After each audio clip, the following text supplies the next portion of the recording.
Elise, thank you for your Oh, card. We good. were out I'm of we were glad. out of town and we got back and we unfortunately we just came from Scott's Scott Petrie's Shiva and I promised the family we would dedicate study tonight in Scott's honor. Scott didn't come to Talmud, but he did come to services a lot. He was not Jewish. He never converted, but he taught at Kennedy High School, which was my rival. Yeah. Granada and Kennedy had, when I was there, had a huge rivalry between Kennedy. It was real. Like, it was kind of the rivalry where people would, you know, mess up the high school on the night before football, like that kind of stuff. No, it was real. Like it was a real hatred. It's just crazy. It really doesn't exist anymore because Granada's a charter school and they don't like even compete in the same like on the same things anymore. But it used to be like, one guy would, you'd be on a little league team, but then you'd be on different high school teams or, or Yeah, whatever. It was one of those kind of things. for So sure. I saw Sheila at the chili cook-off, but I wait, don't wait, know if I saw wait, Scott. wait. Sorry, yeah, yeah, Elise. Sorry. What were you saying? I said I saw Sheila at the chili cook-off that the temple had. I Yeah, don't Scott remember was if there. I Scott saw was there Scott or too. not. Scott was there too. Oh, okay. Scott was there too. So yeah, that's why we were. He seemed in good spirits, and he seemed like he was uh, kind of normal, gregarious self. Mike, what were you saying of Kennedy? Which means he graduated in about 1967 or 68. Well, it started in 67, so maybe he graduated in 70 or something like that. But the reason that I know, well, first of all, it's called John Kennedy High School. Robert Kennedy, or maybe it's John. It's John. It's got to be because it was 67. So John Kennedy hadn't been assassinated. Robert hadn't been assassinated yet. But yeah, anyway, so yeah, it was called John Kennedy High School. So it was open in, I think its first year was 67. I think Granada's first year was like 61 or something like that. But Kennedy High was the newer school, but it was always kind of like I think Granada had some of the richer kids, and then Kennedy. Well, I don't even know if that's the case, but there was definitely a lot. There's a lot of rivalry there. Elway went there, but Kennedy had a great when Elway was at Granada. Kennedy had a great quarterback who ended up having not having a pro career, but he ended up being a quarterback at UCLA at the time. Yeah, his name was Tom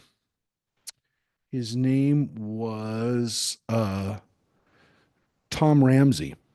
I don't know if you remember this guy, but this is the guy again. We're getting into Granada Hills trivia, but this guy right here, Tom Ramsey, who was the quarterback of the LA Express. That's a good trivia. So it says Ramsey graduated from Kennedy in Granada Hills in '79. When Ramsey was quarterback for Kennedy, the quarterback at the rival high school was John Elway. So there was a good rivalry. And Ramsey ended up going on to UCLA, which was pretty good, had a pretty good team back in the day. And so he was drafted in the 10th round, unlike John Elway, who was the number one pick. He was the 267th pick, but he ended up going into the LA Express, who, by the way, had Steve Young as their quarterback. Just so you know, for people who really want USFL trivia, and the original owner of the USFL New York, New Jersey Generals was a guy named Donald Trump, if you remember, and he drafted Herschel Walker as his running back. I remember this like because this was like in my teen years. I remember thinking about that. But anyways, from the who did you did you went to every one of Elway's games? I think I want to tell you something. I think, and I didn't say that on there, but I maybe could look it up. I think Tom Ramsey actually beat Elway. Like I think the Kennedy Granada game. I think somebody told me that. I was before I was there. I was there a few years later. I was there like 4 years later. But I do remember that. I think he was definitely competitive enough that the games were good, and I think Ramsey might have even had like been able to have bragging rights at one time, or maybe he beat Elway. Anyways, back to tonight and the fact that we have some people are not on tonight. I mentioned that the Schulmans aren't able to come on because they have an internet outage in Texas right now.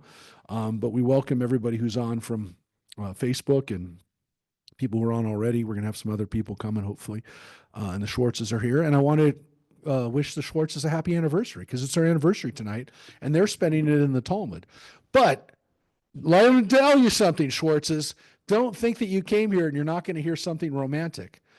Actually, this is one of the strangest romantic stories in the Bible, in the Talmud, sorry.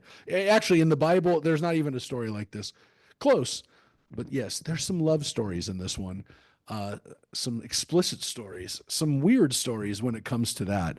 But, we're going to dive into it. This is definitely a weird one. To tell It was at 1 o'clock. I was going to say I saw it. It wasn't one. Oh yeah, yeah. You went to bed feeling bad. Did you go to bed thinking Mike just said about the Dodgers? Did you go to bed thinking it was over? You were done. You were sick. You were sick, is what you're saying. When they gave up Yamamoto's beautiful pitched game, you were like, "This is it. I'm done."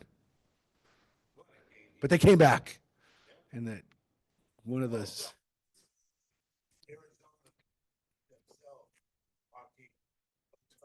fine, but that was their choice. You didn't have to walk Otani and then Freeman. Sorry. If it was me, I'd be ticked off. Anyways, so my man Max Muncy ended up being able to be the hero last night. Max, I know he's finally hitting over 200. Anyways, enough baseball, but back to the romance. Today we're going to read about, and again, it's kind of a, it was going to be a shorter session tonight, anyways, because we're reading. There's not that much about these two rabbis, but well, let me rephrase that. One of the rabbis, actually, both rabbis are quoted a lot in the Talmud, but there aren't many stories about them. But the ones that are there in the Talmud are pretty amazing. So last week or last session, 3 weeks ago, we read about Judah Hanasi, the guy who actually edited the Mishnah, and there are several stories about Judah Hanasi. Many of them are connected to his wealth because he was very wealthy. Many of them, as we saw, were connected to his power and his connectivity, his connections, his networking with the Romans, and his proximity to the Romans. And then we also talked about his life and the fact that in spite of his wealth, kind of had ups and downs when it came to whether or not he was as great as his contemporary Rabbi Elazar, who was, if you recall, the Rashbi, Shimon Bar Yochai, his son, Rabbi Elazar. We talked about had an interesting history as well. Again, last week it was actually Lag BaOmer, so we actually celebrated the yahrzeit of Shimon Bar Yochai and remember Rabbi Elazar. We remember them at that time. It was just a few days ago, Lag BaOmer. But these rabbis we're reading today are Rabbi Yochanan and Rabbi Shimon ben Lakish, who's known better as Resh Lakish. We're going to read about these two guys today because they're contemporaries, and they are contemporaries in the period just after Judah Hanasi. So chronologically, we're talking about 100 years after. So we're talking about the late 200s, early 300s, the Common Era, in the land of Israel. So these are rabbis that are living now after the Mishnah has been edited, has been compiled, after there's already now another few generations of Christianity rising and growing in the land of Israel. So at the time that Judah Hanasi is writing and editing the Mishnah and doing his teachings, Judaism is still bigger than Christianity in the land of Israel. By Resh Lakish's time, it's probably not the case anymore. We don't know the numbers exactly, but as we get closer to 300, that's when the Byzantine Empire becomes Christian, right? They become Christian. And so this is a little bit before that. So the Christians have definitely gone through ups and downs by this period, and are now starting to get through the ups. They're now starting to not have as many downs. Because when I say ups and downs, the issue is that some Roman emperors are really, really tough on the Christians, literally order their execution, throw them to the lions, that kind of thing. But But then we have other Roman leaders who are like more tolerant of them. But Resh Lakish is and Shimon and excuse me, Rabbi Yochanan are living again about 200 to 275, right up to the 300. So again, by this point in time, the Jewish community is still maybe even with the Christians in the land of Israel. And again, pagans probably make up another third. It's probably a third Jewish, a third pagan, and a third Christian. But maybe now it's 40 or 50% Christian, 25% Jewish, etc. But most of the Jews are living in the north, in the area around Tiberias and Tzipori, which is where Resh Lakish and Yochanan are living. They were born in that area. Now, the interesting thing about, and again, we're going to read about both of them, but Rabbi Yochanan kind of lived the more traditional life in the sense that he seems to have been raised, in a religious household, in a rabbinic household, and continues that way. Whereas Resh Lakish either was born into a more traditional household and went very pagan, or behaved in a pagan way, and then went back to Judaism, or he never was that religious and then came to Judaism. We're not really sure because there are kind of indications. The Talmud doesn't really tell us, and so the other stories we have about him that are later kind of have different traditions. That he was raised religious, went non-religious, and then came back to religion, or in some cases he was never religious and then became religious. The Talmud doesn't really tell us. The other legends about him have both stories there. What's interesting about it is that because in the Orthodox world today, there are similar stories of people who were raised in a traditional way, leave and then come back.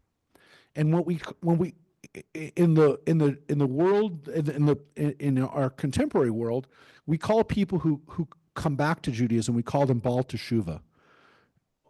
Baal Teshuvah, right? Which you've heard, probably heard that. It literally means an owner of repentance, or owner of return. Teshuvah, right? A Baal means to own, to be a possessor of, and then Teshuvah, return. Now, even in today's world, that term is used, and sometimes they're called BT. So if you're in the Orthodox world, like in the non-Orthodox world, you may never have heard the acronym BT, but in the Orthodox world, they'll call someone they call them BT. They don't even call them Baal Teshuva, they call them BT. So if they're BT, we use the term sometimes in a loose form for anybody who becomes more observant. So if the person, let's say, was raised secular or reform or conservative and then become Orthodox, sometimes those people will be called BT. But some people reserve it only for people who were raised religious, left, and then come back. And so there are sometimes people are not quite sure what you're talking about when you say someone's BT, because some people will use it in a more generic way, and then other people will use it really specifically for someone who was raised religious, left, and then come back. So just understand that this is what happens. Now, for those, and I'm not like this is not a big thing for me because I'm just not, it's just not my thing. But there are people who really like some of the shows about Orthodox people. So there was that limited series on Orthodox that came out a couple of years ago about a woman who left the Orthodox world, was Shira Haas, the Israeli actress. Unorthodox came out a few years ago, and that was about someone who leaves, but there's a character in there who's Baal Teshuvah who left and then kind of comes back to the community. A cousin that kind of like is a key character, very actually good character in that show. I wasn't a huge fan of it. And of course, there's the show Shtisel, which is on now. Shtisel is a series that a lot of people are watching. I think it's on Netflix. And again, it's just not my thing, but there are people who love that show. And in those shows, they talk about this issue of people who've left the community and have come back. And so it does happen. It happens. It happens. It does happen, I think, quite a bit because, well, it also happens quite a bit that people leave the Orthodox world and never come back. But sometimes they do. And again, sometimes people just feel that they were missing something, and they were close to their families, or they had some feeling like they were missing out on it. And again, in kind of more close communities, I mean, the Amish have similar phenomenon where they have times where they allow their young people to kind of go off into the world and then come back. The Orthodox really don't have that, because the Orthodox are much more engaged. The separation between the Orthodox and non-Orthodox world is not as strong as it is in the Amish communities. In the American Orthodox communities, ultra Orthodox communities, oftentimes, if you go to a street in Williamsburg, all of a sudden you're in an ultra Orthodox area. You go 2 blocks away and you're not. They can be in a completely Gentile area.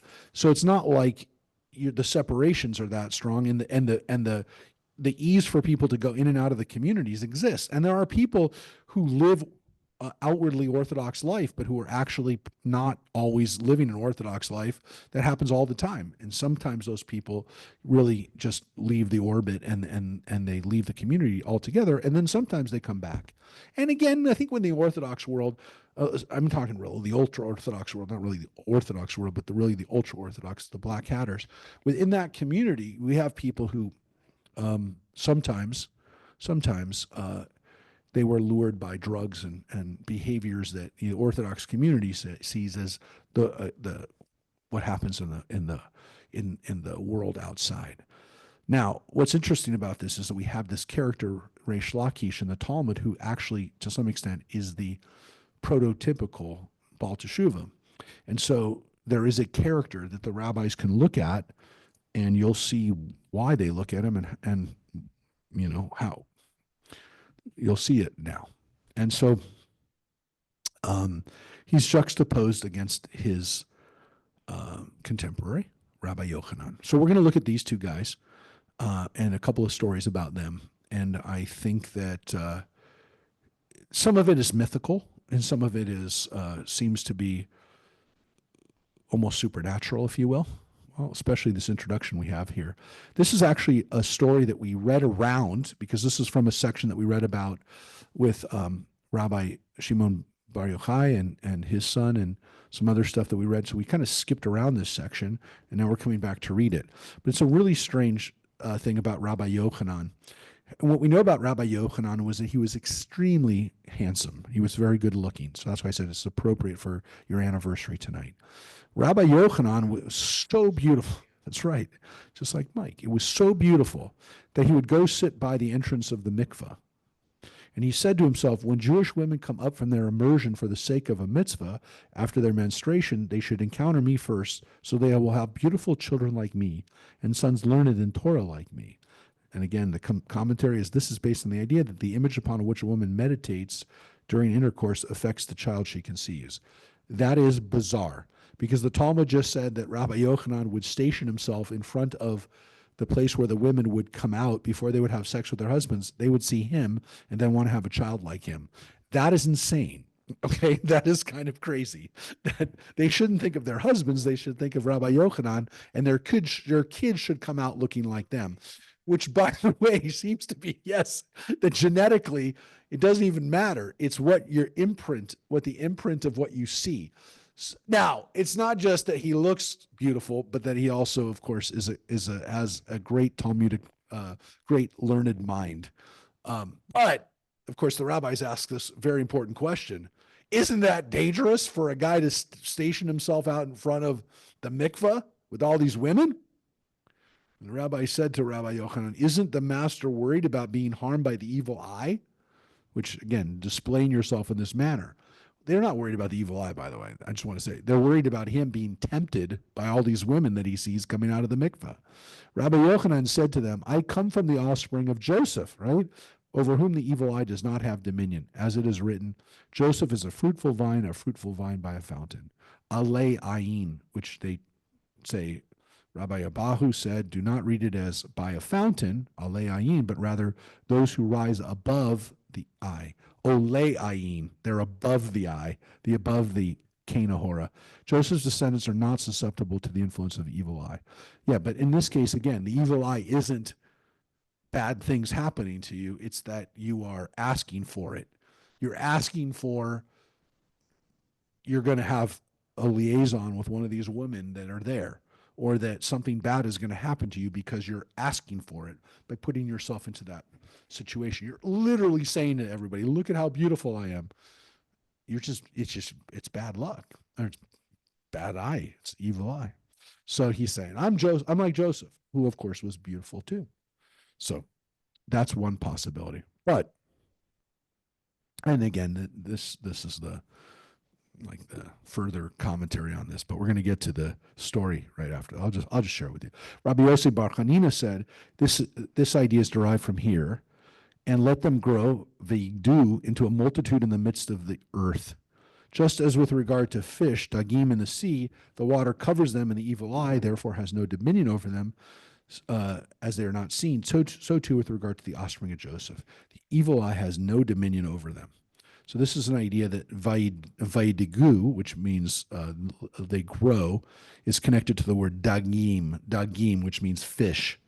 So this is an idea that the fish is a protector against the evil eye. Why? Because you can't see the evil eye with because they're like the fish. I mean, he's like the fish in that they you can't see them. They're in the water. You can't see them, which, by the way, is one of the reasons why a lot of times people make evil eye amulets with a fish. So if you ever see this in your travels, if you ever go to any see any Kabbalistic talisman, you'll sometimes see an evil eye amulet, which is the blue eye with the fish on it. So you'll see that. So that's why you see him with a fish, because like that line, that's where it comes from. It comes from the Vaidigu. So, which again is all a play on the words, which again is from Genesis, right? So, yeah, but again, that's a crazy text by itself. But now we're going to get the story of Rabbi Yochanan and how good looking he was.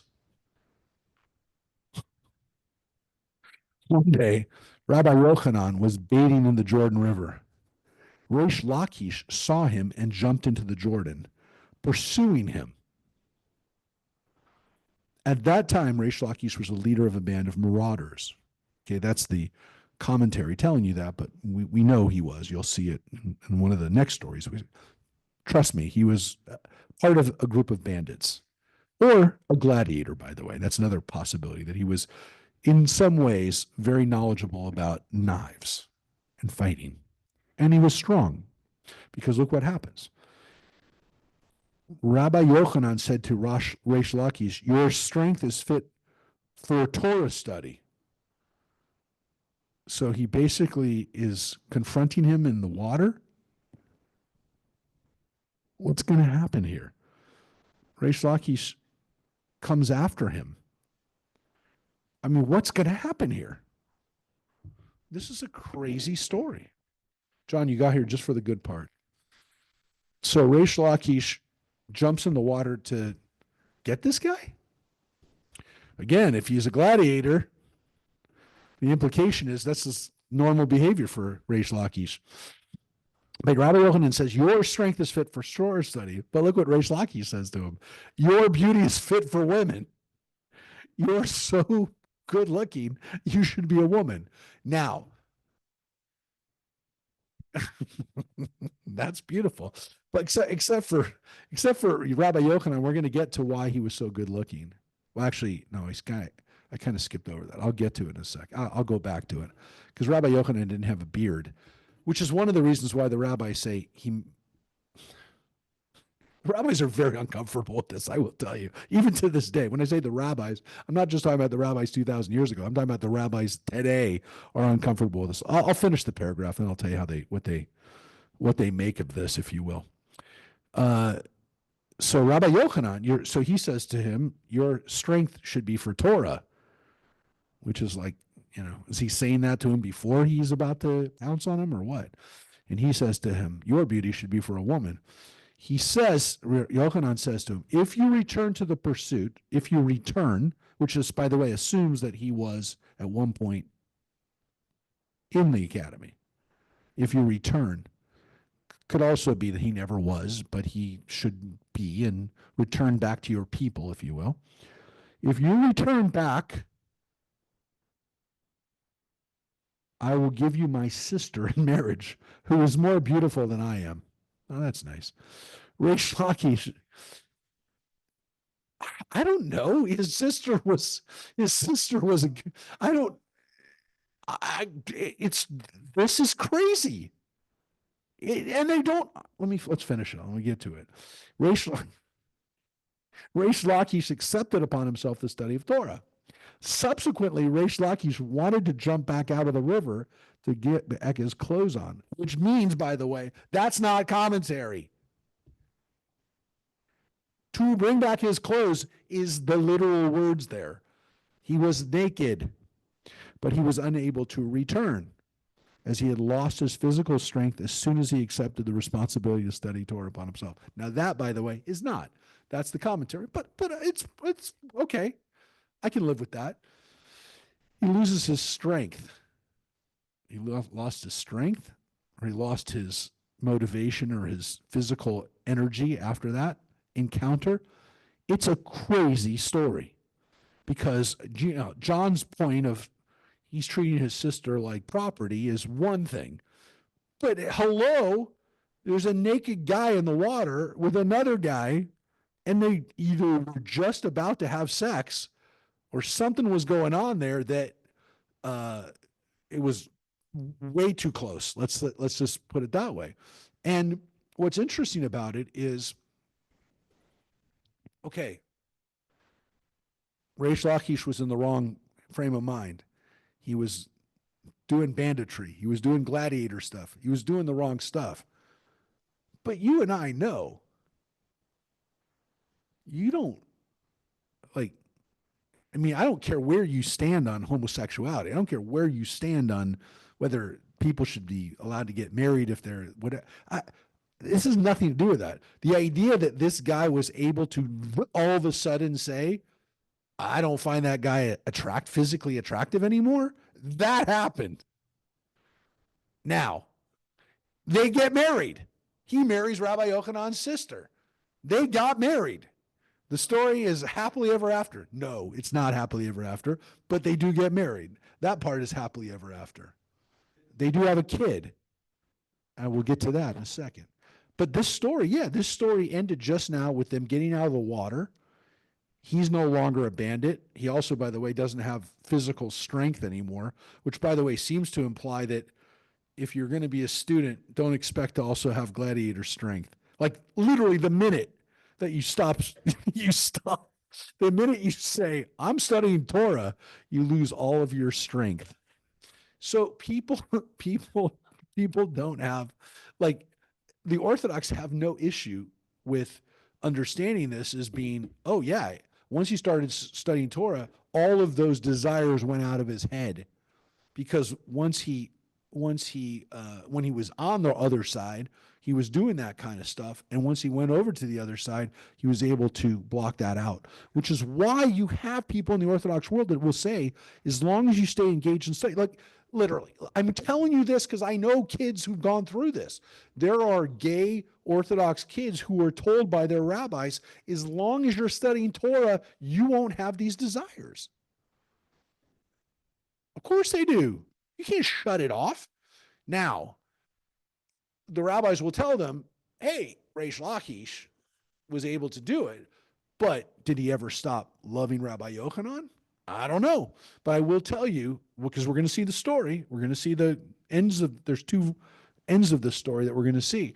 But I will tell you that common sense would tell us that there was a physical attraction between these two guys that never went away.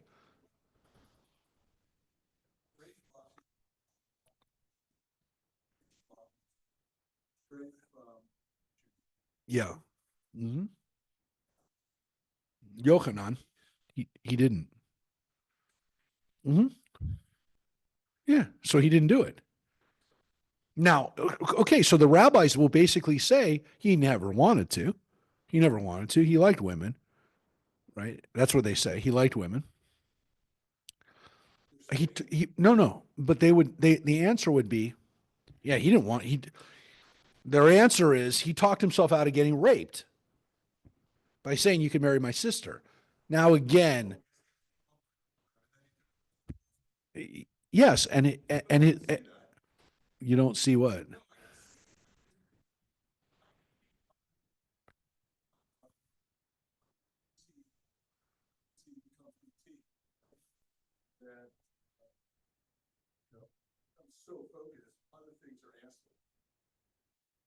Yeah.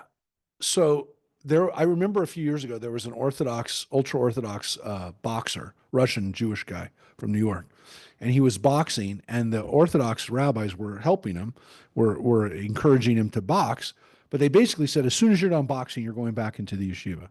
I don't know what ended up happening to him. Yeah, I mean, I obviously ended up. You never heard of him, so it's not Rocky. He didn't become the world heavyweight champion, but he fought for a while, and I think he won some bouts, and then he went back and he studied. So they they will allow people to dabble in this stuff as long as they understand that you can't do both. You can't have both. And they're going to tell people, look, if you're going to go that way, this is what's going to happen. So they kind of, my point is the ultra Orthodox read this story as a proof text for the fact that this is what will happen if you stray away. So you become like Resh Lakish. How do you get back? Get back on the path. You'll be able to give this stuff up. Again, you're going to see it's not quite that simple, but it could be that simple. So when they talk about Rabbi Yochanan, I just went back just a couple paragraphs so you could see this. When they talk about Rabbi Yochanan being beautiful, and they talk about what did he look like, he said Rabbi Yochanan said, "I alone, I remain of the beautiful people of Jerusalem. One who wishes to see the Gemara says, one who wishes to see something resembling the beauty of Rabbi Yochanan should bring a new shiny silver goblet from the smithy and fill it with red pomegranate seeds and place a diadem of a crown of roses around the lip of the goblet and position it between the sunlight and shade. The luster is the semblance of Rabbi Yochanan's beauty." I don't know why that's beautiful, but somebody thought that was a beautiful image. I don't know. It's a like still life or something like that. But the master says, right? Doesn't the master say the beauty of Rav Kahana is the semblance of the beauty of Rabbi Abahu? The beauty of Rabbi Abahu is the semblance of the beauty of Jacob, our forefather, and the beauty of Jacob, our forefather, is the semblance of the beauty of Adam the first, Adam Kadmon, the first man, right? Who was the most beautiful because he was created directly by God. So Adam must have been the most beautiful. So they also say there was this other guy, Rav Kahana, who was so beautiful. And Rabbi Abahu was very beautiful. And of course, Jacob was beautiful. And of course, Adam would have been the most beautiful. But here's the what I wanted you to see. And yet, Rabbi Yochanan is not included in this list. So why isn't he the beautiful? Why isn't he beautiful like Jacob and Adam? And here's what it says. The Gemara says, Rabbi Yochanan is different from these other men as he did not have the beauty of countenance. Of countenance is the word. Panim.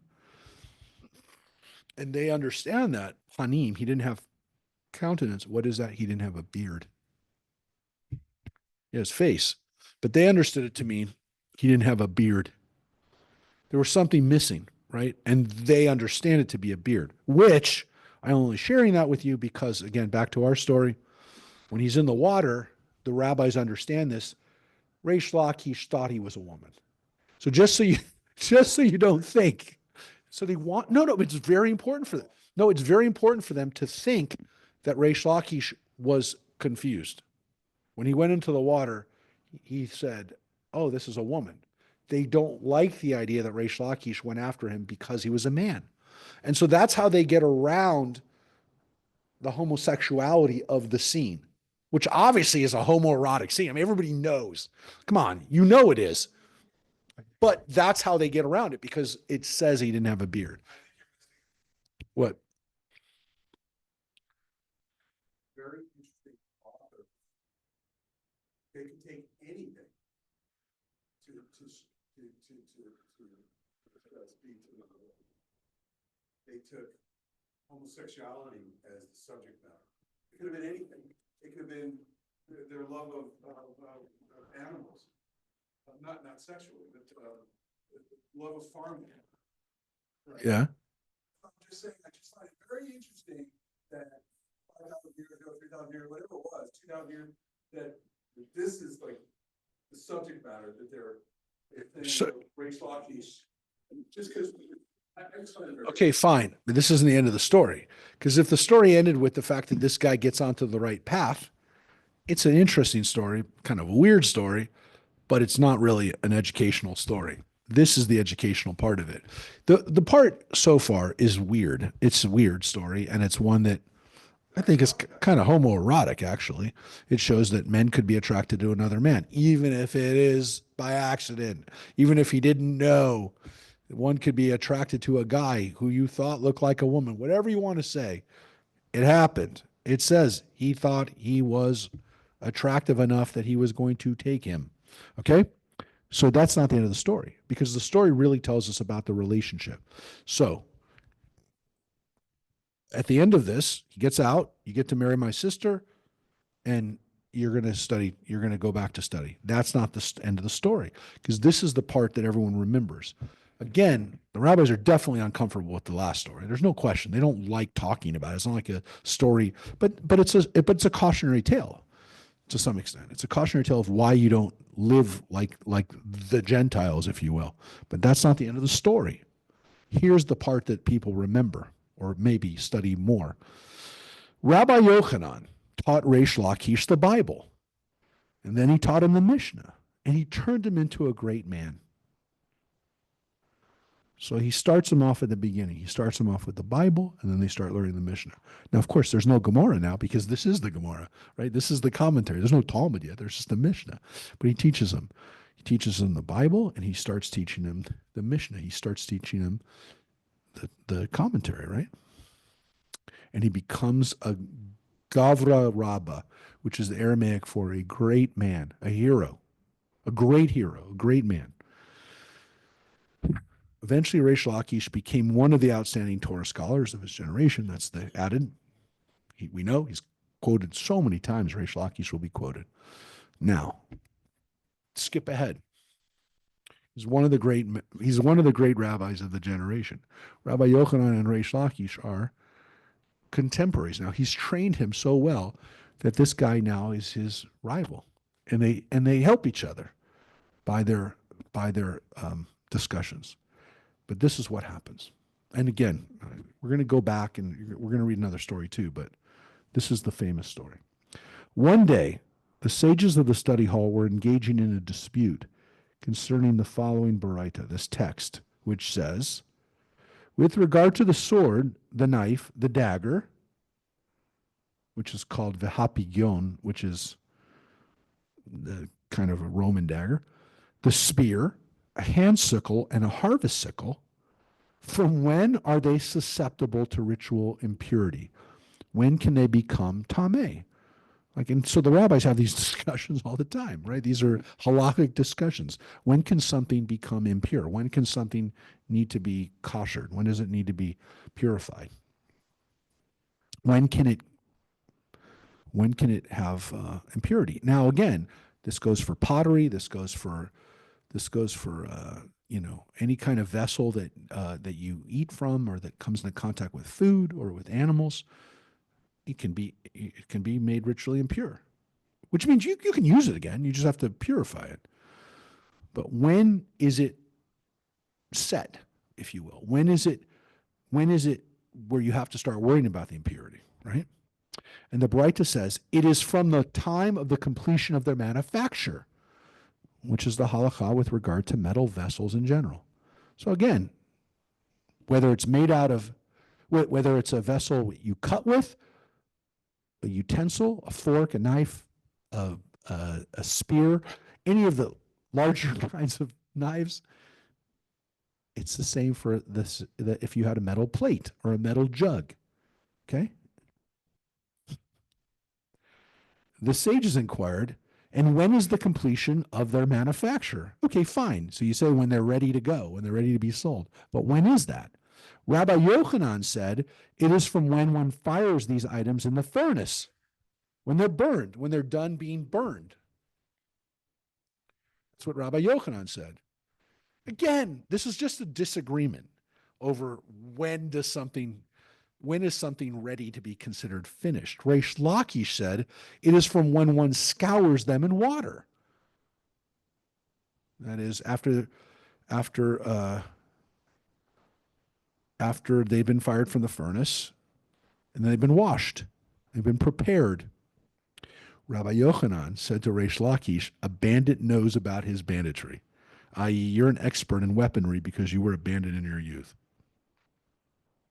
And so Rabbi Yochanan says to him, yeah, sure, you know about this stuff because you were a gladiator. You're a bandit. You're a hoodlum who used to use knives. So rather than Rabbi Yochanan simply saying, oh, yeah, you have a good point there. It's not when it comes out of the fire. It's when it's actually manufactured, when it's ready to go onto the shelf. It's not ready to go on the shelf right as it comes out of the fire. So he tells him, yeah, of course you know. Of course you know. It's a very snarky thing to say. And Resh Lakish comes back to his brother-in-law and says, what benefit did you provide me by bringing me close to the Torah? There among the bandits, they called me Rabbi. They called me the leader of the bandits. And here too, they call me Rabbi, leader of the bandits. But they don't call him leader of the bandits. They call him the same word, Rabbi, right here, Ravi. They call me Rabbi. There they called me Rabbi, and now there they called me Rabbi, and now here they call me Rabbi. What's the difference, right?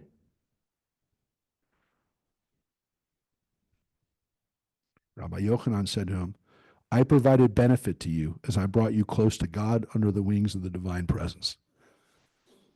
And so Rabbi Yochanan said, really? Really? You don't see a difference? So Rabbi Yochanan, instead of saying, I'm sorry, I humiliated you, I shouldn't have reminded everybody about where you came from, right? Which is what he did. He humiliated him in front of the other rabbis, in front of the sages. Because he reminded everybody, oh yeah, remember him? Yeah, this guy knows about knives. Yeah, he's a thug. And instead of, again, I mean, how many times did they argue? But because they argued over knives, he was able to shoot back this horrible comment. And Rabbi Yochanan, rather than say, I made a mistake, and Resh Lakish seems to be in the right because he says to him, you really are going to bring that up? All of my work now and all this stuff, and you won't forget, you won't let it go. Which, of course, again, means that Rabbi Yochanan's never forgotten. He's never, and to some extent, to play it out, and again, I'm not going to say this again in necessarily an Orthodox setting, you took me back to the river that we both jumped into. You've never forgotten. I've tried to rehabilitate. I've tried to turn my life around, and you have brought me back to this moment. It's a real issue. I've had this issue, and people who know me know that I've talked. I have it's a very difficult thing. But when I talk to people who've been out of who've been out of jail in some cases for decades, I never volunteer information about and tell somebody, hey, this guy was in jail, because I don't want to humiliate that person. And if that person doesn't want to talk about it, I'm not going to say, hey, and I do it for a good reason. I'm saying, look how he turned his life around. Maybe the guy doesn't want to hear, doesn't want to know. He doesn't want to discuss it. He doesn't want you to know that he was in jail. I would never do that. I would never tell somebody that. No. And even if I do it for a good reason, even if I'm doing saying, look at how this guy turned his life around, he doesn't want to be reminded of it necessarily. And it's an interesting thing because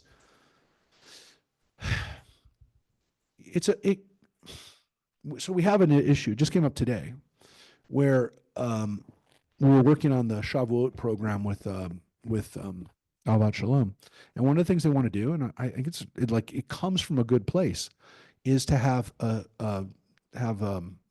some people talk about people who've converted to Judaism talk about their conversion, because Shavuot is a time of talking about it. It's the story of Ruth. It's traditionally a time where we celebrate converts. And Resh Lakish actually said something about converts that I'm going to share with you in a moment. But there's a tradition of not outing somebody who's a convert. We don't tell people, hey, by the way, this person's a convert.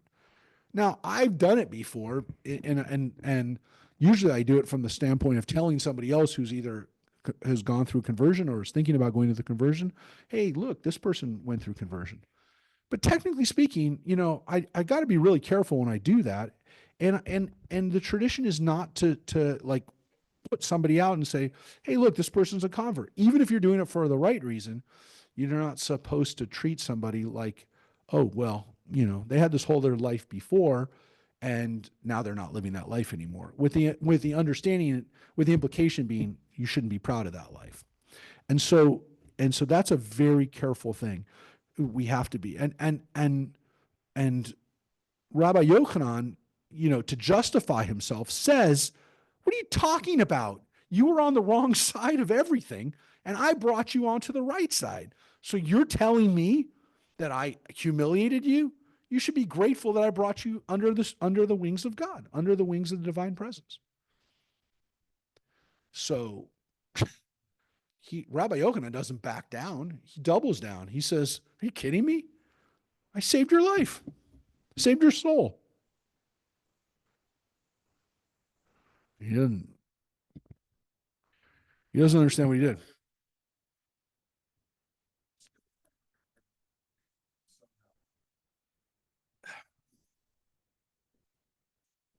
We're not over. The story's not over.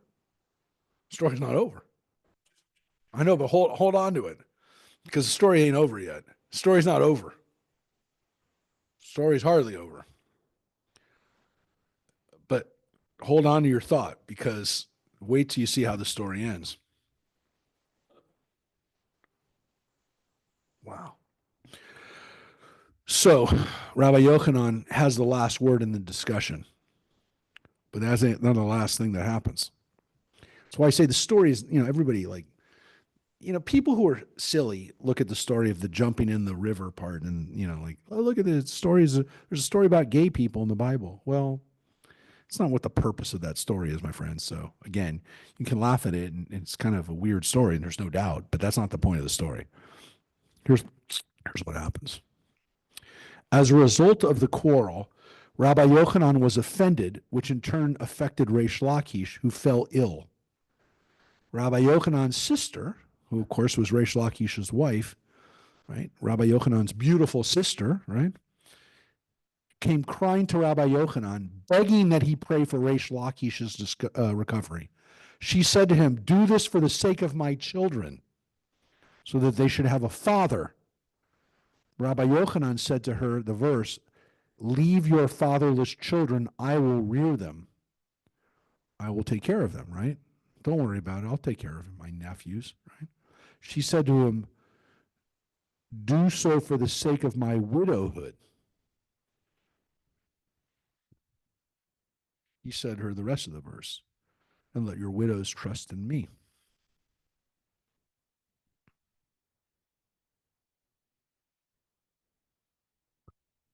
Rabbi Yochanan was playing God.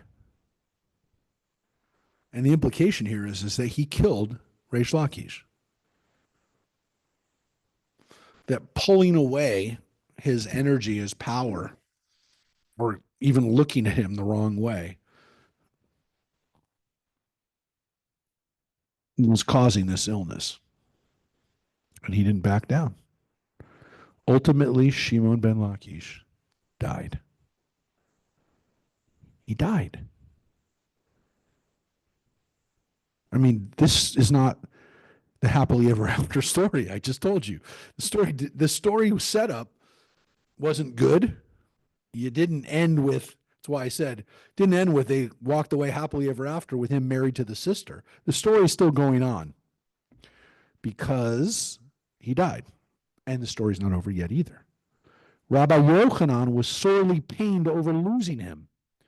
The rabbi said, "Who will go and calm Rabbi Yochanan's mind and comfort him over the loss?" They said, "Let Rabbi Elazar ben Padat go, as his statements are sharp."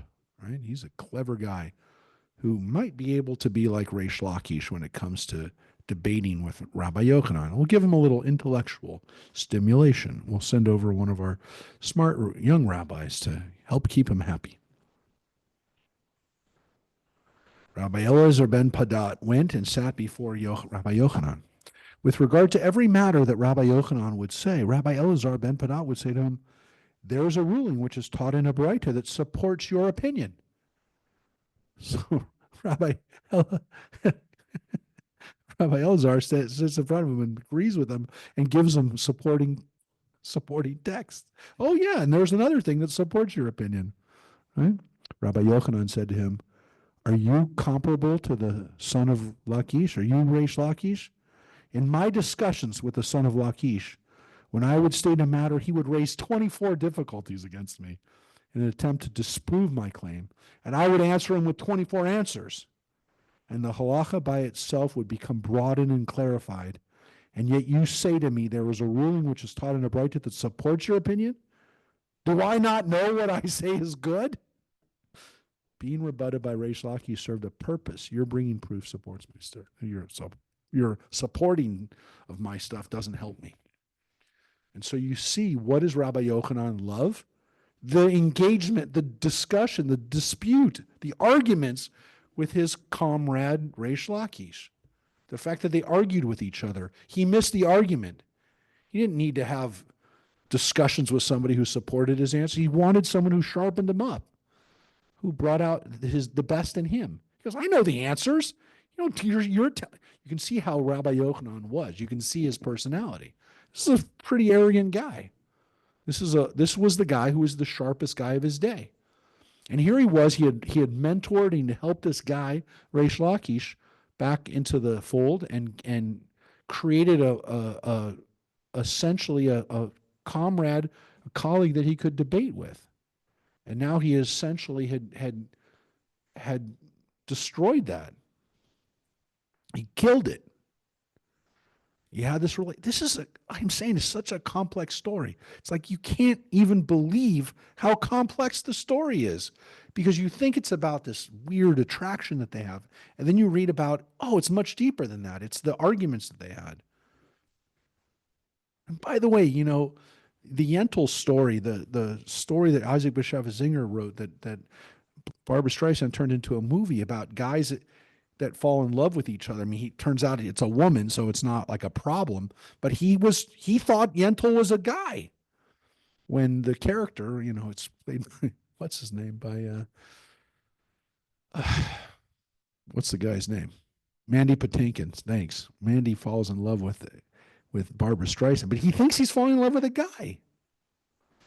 And this is the story that they talked about. This is the story that was the proof text for this kind of attraction. Because again, maybe there was a physical element to it, but it was the intellectual connection that they had. And it wasn't one of agreement. It was one of debate. It was one of the sparring, the back and forth. It's not the end of the story. Rabbi Yochanan went around rending his clothing and weeping and saying, where are you, son of Lakish? Where are you, son of Lakish? Heichad, where are you? Rabbi Yochanan screamed until his mind was taken from him. Went nuts.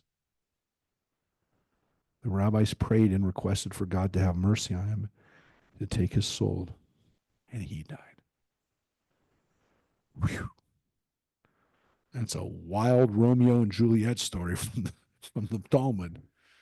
That story is insane because it's a deeply, deeply complicated story.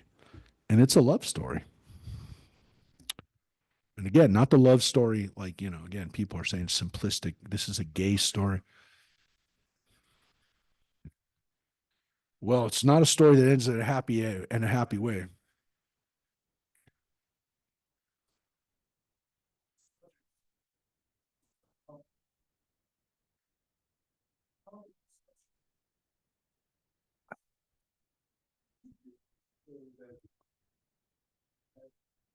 Discussion is about coming back to Judaism, and that it doesn't matter what the subject matter is, if it's comfortable and difficult, that it's still possible to do so.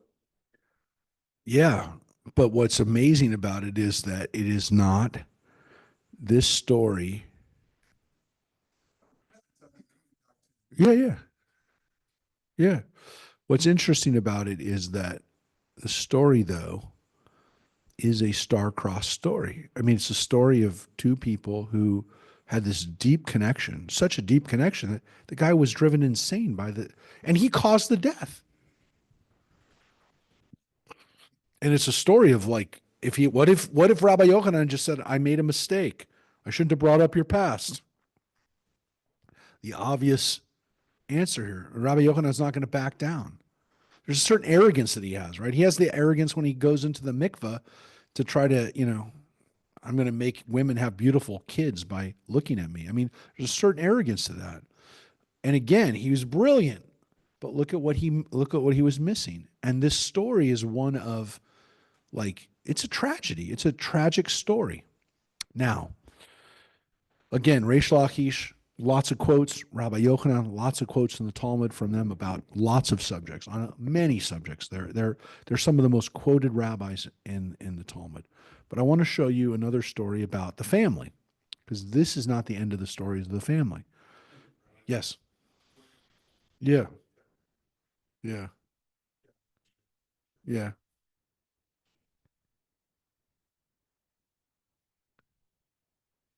Where is he? All right.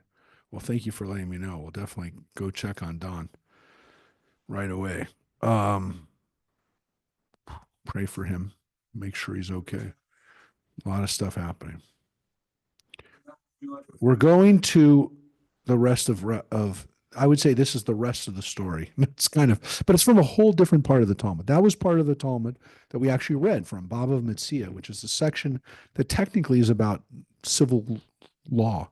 And there's that whole back and forth in Bava Metzia about Resh Lakish and about Shimon Bar Yochai and Rabbi Judah Hanasi. Those are all in that section. And then we come out into this section Ta'anit, which is technically about fasting. And here we have this story about Rabbi Yochanan. And the text just literally begins with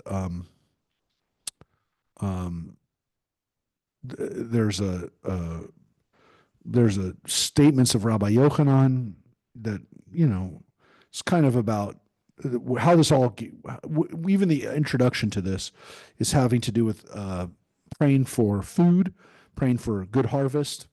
Rabbi Yochanan has a saying about how to pray for certain things, how to pray for rain in particular. And then there is a discussion about how that would relate to tithing, right? To tithing, the mitzvah of pulling out some of your harvest for the poor or for the priests. And so there's a discussion about tithing and Rabbi Yochanan, because again, there were quotes about Yochanan, but here's a quote about the tithing. And here's where it goes.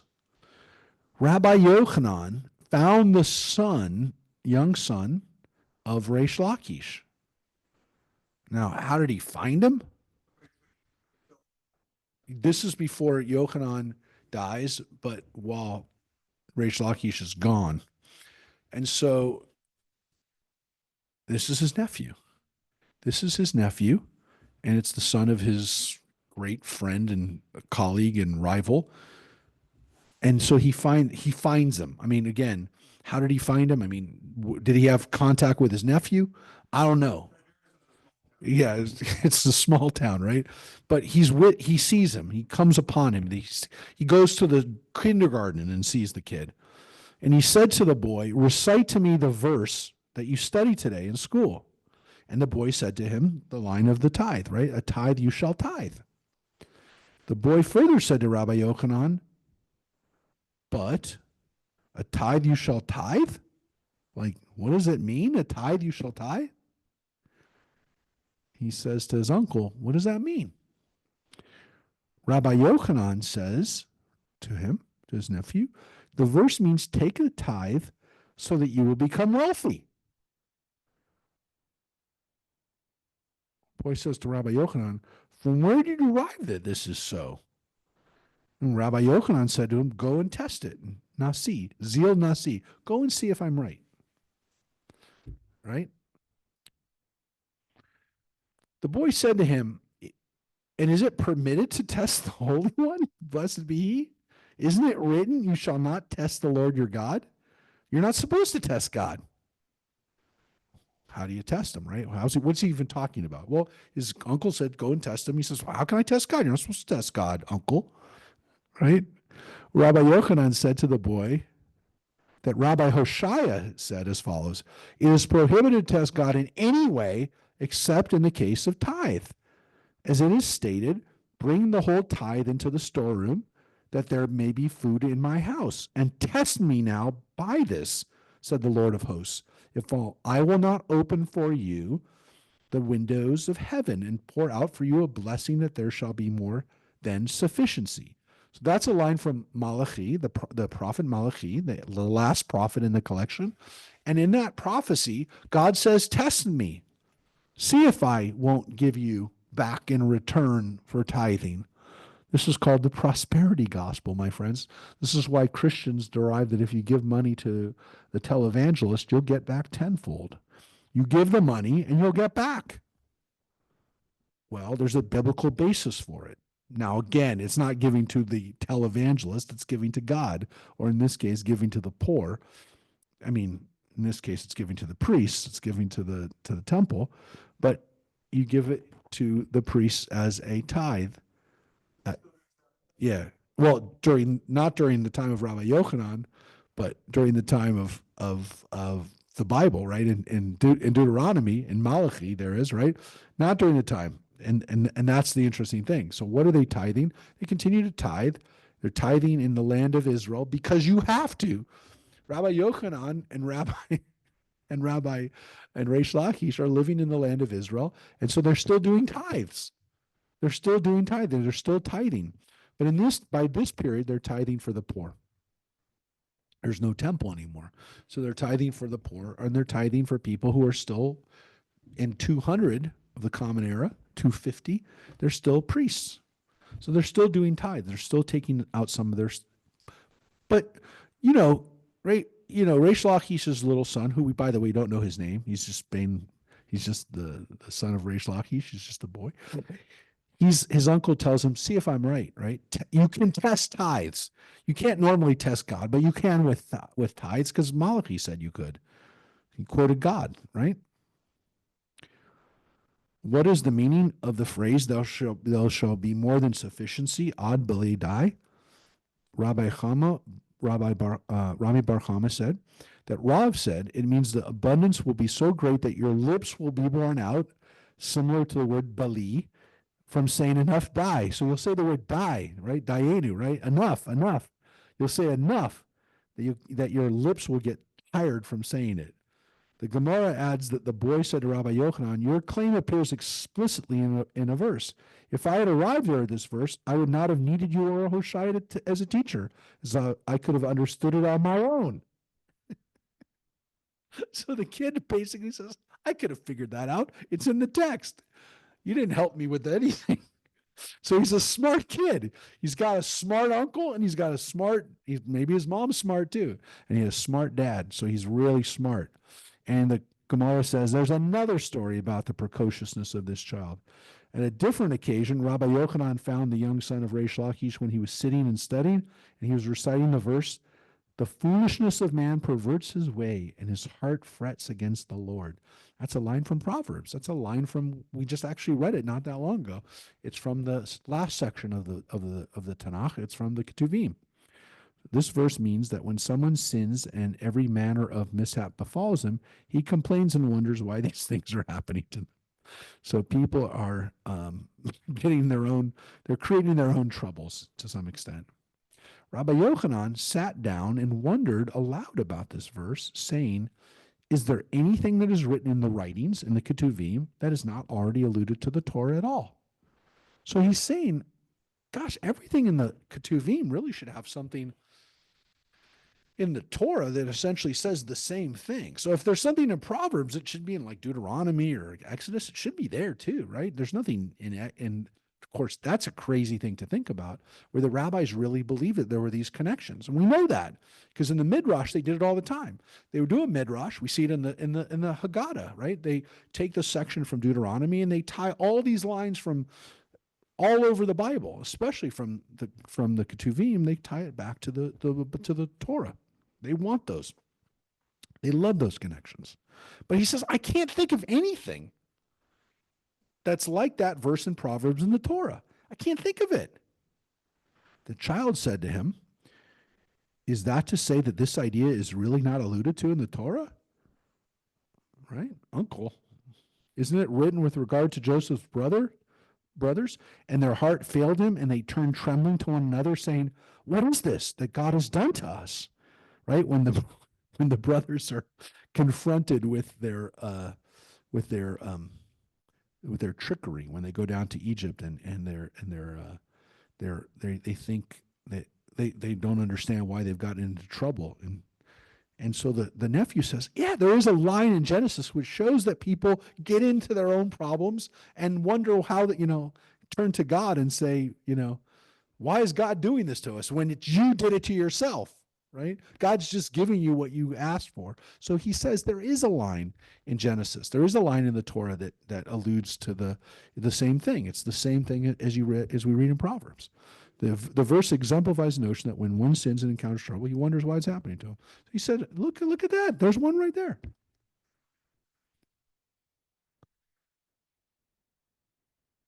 Uh-huh. Yeah.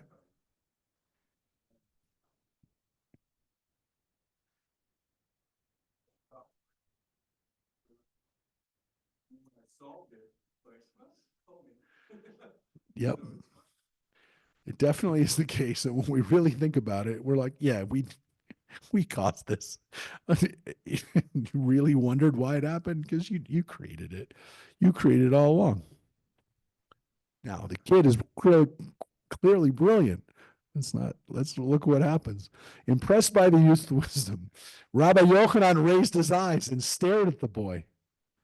At this point, the boy's mother came, his sister, took him away, saying to him, to Yochanan, her brother, come away from Rabbi Yochanan to her son, so that he does not do to you as he did to your father. Resh Lakish, the boy's father, died during a heated dispute with Rabbi Yochanan over a Torah matter, right? The argument ended with an offended look from Rabbi Yochanan. It doesn't say it, it didn't say anywhere there that he looked at him and killed him. But again, that's the kind of the commentary. Well, it was. They were arguing over knives. Yeah. Well, yes, but he embarrassed them over a discussion of Torah. It was halakha, right? They're arguing over halakha. It wasn't like they had a personal dispute over who had to pay for dinner. It was they argued over halakha. So he's like, get away from him, get away from your uncle, get away.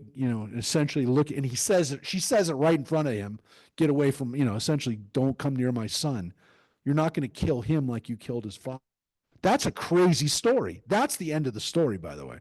That's the way the story ends. The story ends, stay away from your nephew.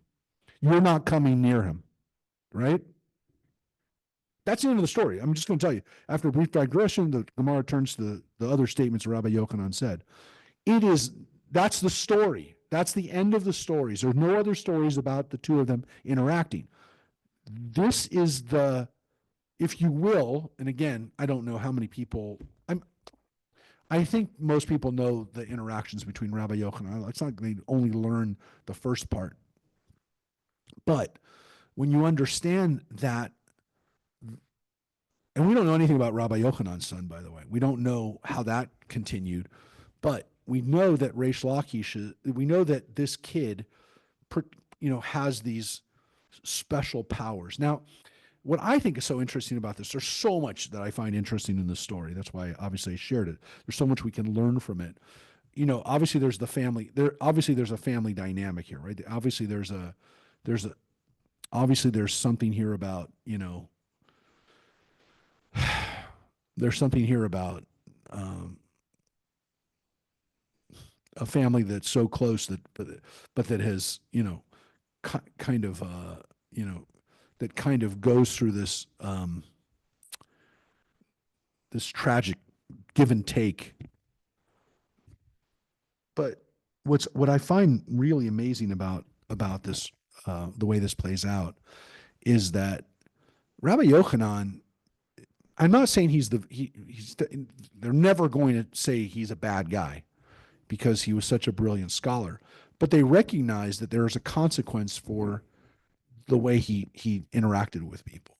And there's a consequence. The consequence is that, again, assumedly, for all the brilliance that this kid had, he is not going to be mentored by his uncle. This is not going to be an ongoing. We're not going to find we're not going to find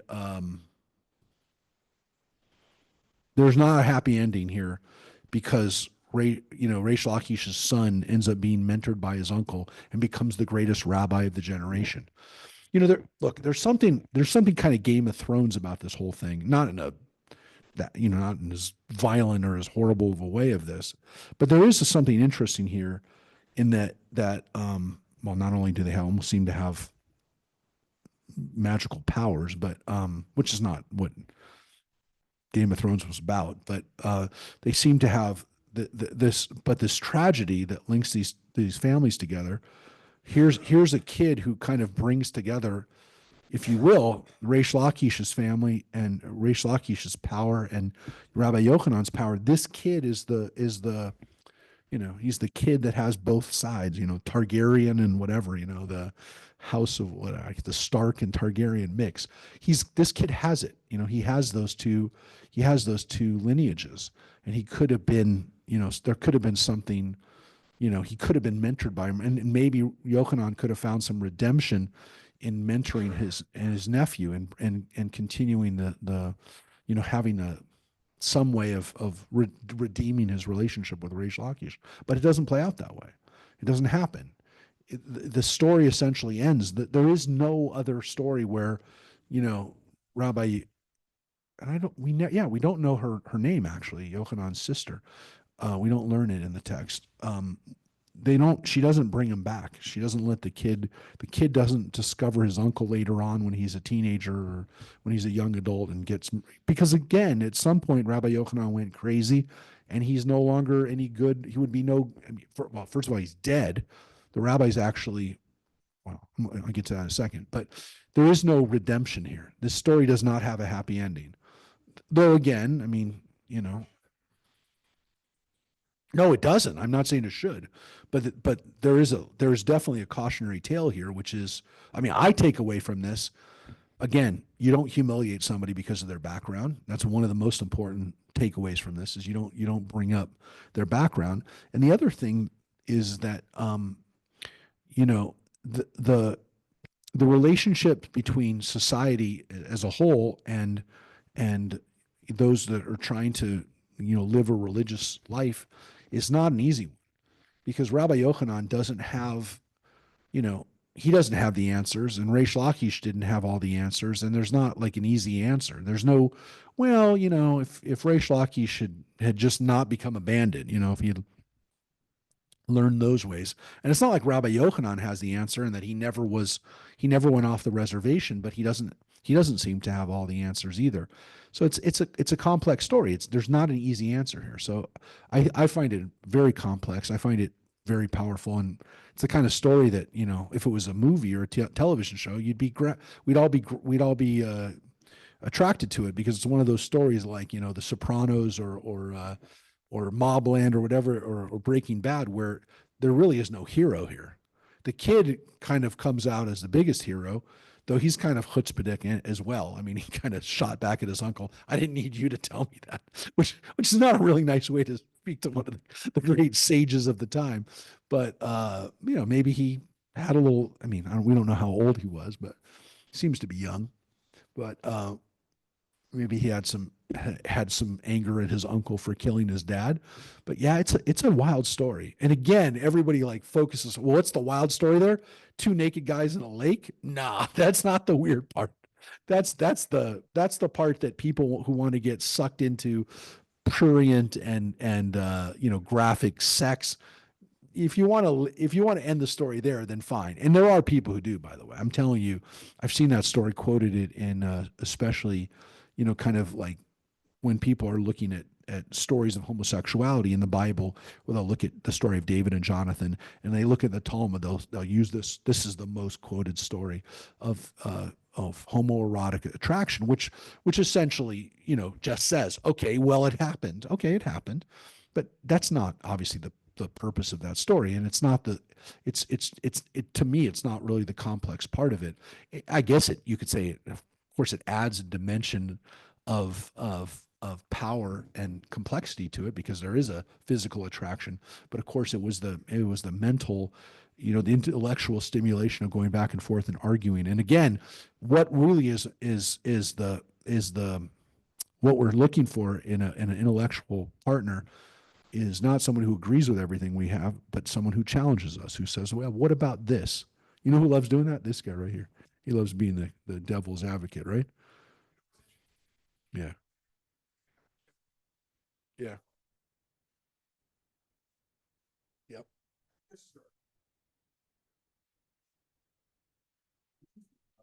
Yep.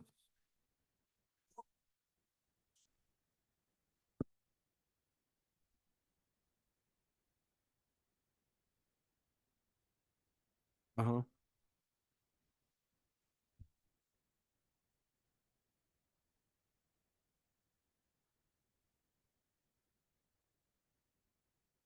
Yeah.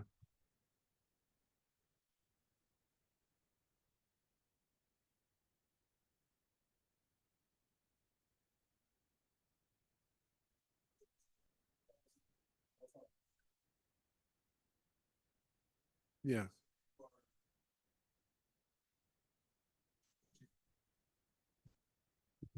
I don't look, I know what you mean, but look at the no, I don't think so. Look, the Wikipedia page has the Wikipedia. No, I know. I'm just saying. I know, but the Wikipedia page has this story. This is the Wikipedia page on Resh Lakish. It has it in here. See, it has it here. So I mean, if you look at it, it has the section we just read, Bava Metzia 84a, and then it has probably the Ta'anit. Yeah, it has this one that we just read, which was yeah. No, no, I don't know. I'm not sure. I'm not sure. Yeah, but I will tell you that I'm only telling you that when you go to sites that talk about uh, homosexuality in the Talmud, this this is like the most quoted. This is the most quoted. Um, this is the most like. Well, I would say that it's usually used. Um, Here, man. just to just because you brought it. No, no, but no, no, no, but I think it's a good thing to what you did is an interesting thing. But if you look at the AI, if you look at the AI overview, the Talmud story of Rabbi Yochanan and Resh Lakish, though often interpreted through a lens of queer intimacy. No one ever, by the way, ever uses the word queer intimacy until the last 10, 15 years. Primarily focuses on the transformation of a bandit, Resh Lakish, into a scholar. While some interpret the story with homoerotic undertones, it's not specifically about homosexuality. The Talmud itself doesn't have a definitive stance on homosexuality, with some interpretations forbidding certain acts while others are more flexible. Um, yeah.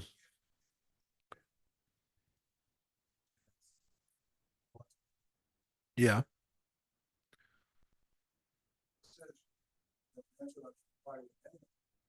When you say there's flexibility, that's the law. It doesn't mean we're gonna live each one, right? And remember you argued to say, listen, you can't stand on one and then and forget all the others, right?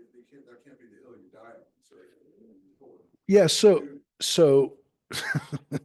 so so again, that's why the rabbis sometimes interpret this story uh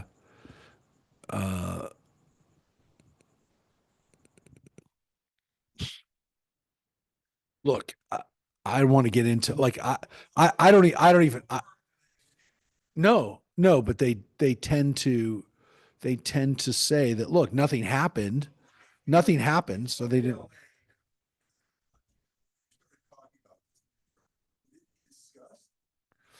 So again, yes, it depends on the context, but I will tell you that there are people who within the queer community who would say, look, the story tells us that men have these feelings about each other, and the story, look. no, nobody who's queer is going to say this is a happy ending for for two gay men. That would be insane. Clearly, it's not a happy end. There's no happily ever after, but at all. And one could look. I I have to tell you, I honestly I had probably more discussions. I I I had one colleague, I one rabbi who I was close to uh, for many years who was gay, and we had talked about the story maybe in some way at some point, and he took religion very seriously. I mean, he was a rabbi. He had been married to a woman. He had been in rabbinical school. When he basically decided he could no longer hide his sexual identity or suppress it, he left the rabbinical school, and he um, divorced his wife, and he became gay. And then when in the 90s, late 80s, when he decided, when rabbinical school started accepting gay rabbis, he decided to go back to rabbinical school, and he became a rabbi, and he ended up for a very short period of time. He was a rabbi at Congregation Beth Shalom. This was before Rabbi Kahn. This was 1990. This was just before I moved back. So it's about 93. So no, but a conservative synagogue hired him to be a rabbi. The conservative synagogue here hired him to be a rabbi. So, um, and again, he was in rabbinical school, finished up as I was coming in, and so we became friendly then. I mean, I asked him. I said flat out. I said, "How do you?" And I actually took his job in Greenwood Lake. He actually kind of recommended me for that job, and I ended up being where he was in New York. I ended up taking his job, and he also recommended me for a job at a age day treatment facility in Brooklyn, where I was also for 3 years. Was another job that he set up for me. And again, as a straight rabbi working in downtown Brooklyn with predominantly gay Puerto Rican and African American people who were at that time in 1994, 95 were dying of AIDS. They were not, there were no, they were starting to crack certain things, but AZT was about the only thing they could give. People were dying back then. It was an unusual situation for me to be in. I'll tell you about that another time. But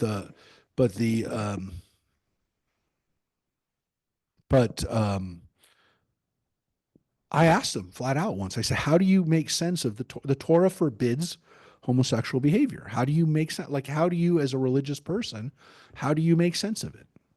And his answer, he went through the ways he kind of understood the Torah injunction. And, look, one of his main things was, look, who alive follows every law of the Torah, right? So there's the argument, you're going to tell me that you are going to say homosexuality is wrong, and yet you're going to eat pork.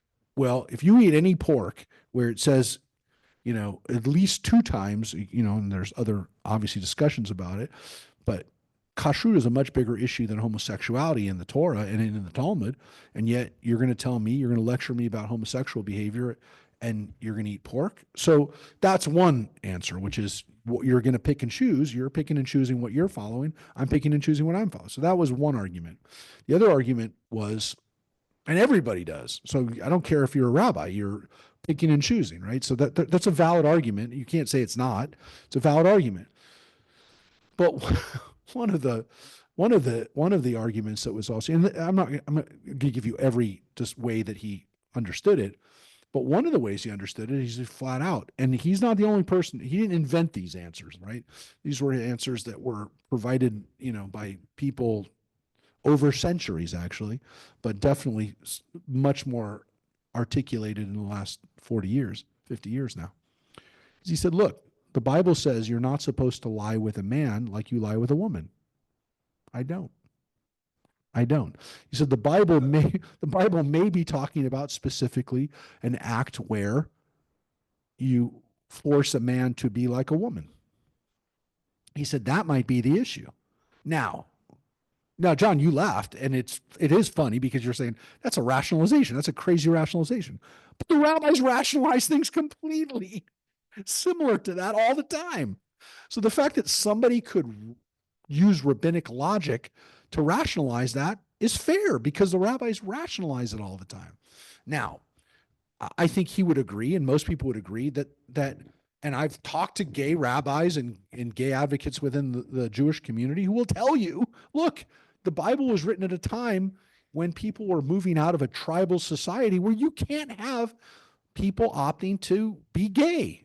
The only way for society to work in a tribal society is for people to procreate, for people to have families. You can't have people opting to, you know, not have kids. And so that couldn't be an option. So that's one of their answers. And I think that's a legitimate answer from the standpoint of societal development, you know? So I think that that's a fair answer. But again, these were discussions that, that I had. And, for me, I had to, in my lifetime, I had to kind of come to terms and try to understand how was I going to live, and how was I going to practice as a rabbi in a society that had changed in my lifetime. And and I will tell you that sometimes I put myself in situations. Look, I've never officiated at a wedding between two men, but I've officiated at three weddings between two women, and I just haven't. It's not like I've turned down men for a gay marriage, but I haven't been asked. I mean, I discussed it with one couple, and I didn't end up doing it. But it's not something that I've done. So I mean, I've been a rabbi now for almost 30 years. I've never done it, but I have done a wedding for two women. So how could you, it's not like I haven't done a wedding, a wedding for a same sex couple. So I will just end with this, which is I do think that I still came, because of my age and because of the world that I grew up in. I still think that there is a certain discomfort that I've had with some of these issues. And some of them are immaturity that I had as a kid, and the way people, the environment that I'm not excusing it. I'm just being honest about it. I was raised where, you would insult somebody by calling them gay. I mean, that's just what we did. And, you can't live the first 20 years of your life like that without having an effect on it. You got to be honest about it. And I will say that part of my work in the last 35 years has been to do teshuva and to do some repentance for it. So, I mean, I remember in 1984, 85, when my sister came home after being with one of her friends and this was literally in 84, 83, 84. She was friends with a girl at school whose mother had AIDS. And I told my mom, I don't want her coming into the house. She could bring AIDS into the house. I swear. I mean, I remember having this discussion. This was right when it came out. Yeah, but it was right when it came out. And I said it to her. I said, like, what if it can be passed by saliva? What if it can be? You say, you don't know. Turned out the woman who died, the woman was one of the first people who I think she was the first person I knew who died of AIDS. This was before Ryan White and all that kind of stuff. It was around that time. She got it through a blood transfusion. She had a blood transfusion. She was a normal Jewish mom. She was, like my mom. She got it. She had AIDS from a blood transfusion. But I was scared, and I was, I was young. I was a teenager, but I remember telling my mom, "You can't let her go over to that girl's house." And literally 10 years later, once we knew more about it, and once I, could have a chance to do teshuva for that, we Tracy and I, once we were together, we did volunteer work with AIDS Project Los Angeles. We did stuff while I was in rabbinical school here, and then when I went to New York, I worked for 4 years at the Jewish Board of Family Children Services. Had a AIDS Day treatment program in downtown Brooklyn, where I worked with people and sat with them at the hospital while they were dying, and had to get suited up to go into TB units for people who had contracted TB because they had AIDS, and so I did some teshuva for it, but I admit that, like, that's the world I grew up in, and things have definitely changed in a lot of ways, some for the better and some that, it's still confusing for me. But I'm product of my environment, and for better or worse, I've grown in some ways, and there's other ways that again, I'm going to be probably always, different from my kids who have different understandings than I do. But you know, the fact that this story exists in the Talmud is something that I think tells us that people have been dealing with this and confronting it, and not in, at least in the Jewish community, we haven't been afraid to discuss it because it's in the Talmud. So again, I don't know. I don't want to focus on it because there aren't a lot of stories about it. It's definitely not a big focus on it. And the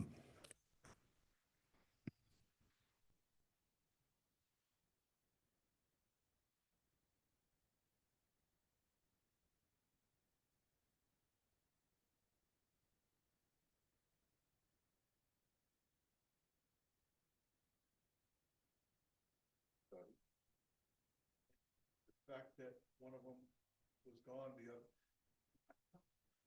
it's weird. It's not a love story. It's a friend story. Yeah.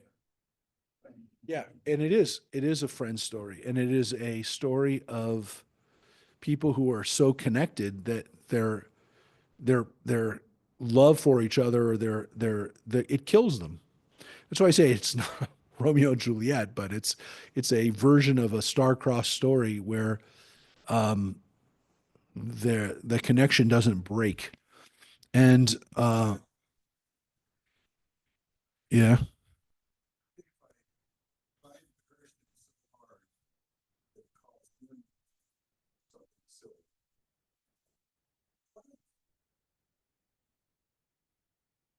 yeah, yep,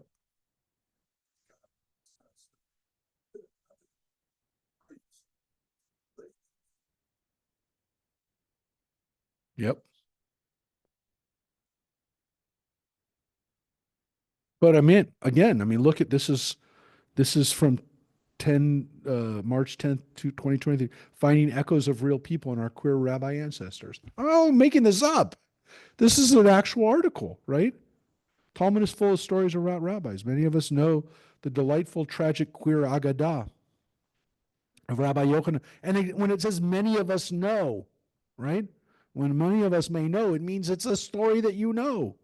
So this is from this is a learning portal. I mean, there's a serious study on this, but I'm saying, you know, of course they do. When you read the story and they say it's a beautiful abandoned a beautiful beardless Twinkie rabbi meet in the. I mean, just calling him Twinkie means we've already gone to a different to a different level of understanding. Yes, there's definitely agenda here, but yes, it's for somebody who's gay to understand that there are stories. But like I'm saying, people use this text all the time to mine it for to. So I wanted you to be aware of it, obviously, because it is a story that is sometimes appropriated. But again, as John said, there's a bigger issue here, which is this is about a relationship, and it's about what really makes a friendship. And again, there's another weird part of this which we didn't say, but I'm going to say it, and you probably already figured it out. The rabbis can kill each other. They can kill each other. They can kill anybody. They can kill each other. They Yochanan killed. Fine, but he looked at him the wrong way. Fine, but he looked at him the wrong way. He prayed on it the wrong way. Whatever. He killed him. He killed his friend, and then the rabbis killed him. The rabbis prayed for him to die. So we talked about it with Judah Hanasi. They can keep people alive and they can kill them with their prayers. It's a scary thing too. Yeah. So I will tell you again. I want to I want to dwell on it too much, but and I don't have that power. So don't ask me. Don't ask me to kill it. Don't ask me to kill anybody, and don't ask me to keep anybody alive. Somebody came up to me today on the street, literally 5 hours ago, and said I prayed for them. They had a I don't want to say it, but yeah, they said that this was like 3 weeks ago. They had a bad PSA, and it turned out they had an MRI and they're okay because I prayed. I didn't. They're not okay because I prayed for them, but it literally happened today. So I do not have that power, and I hope that I will.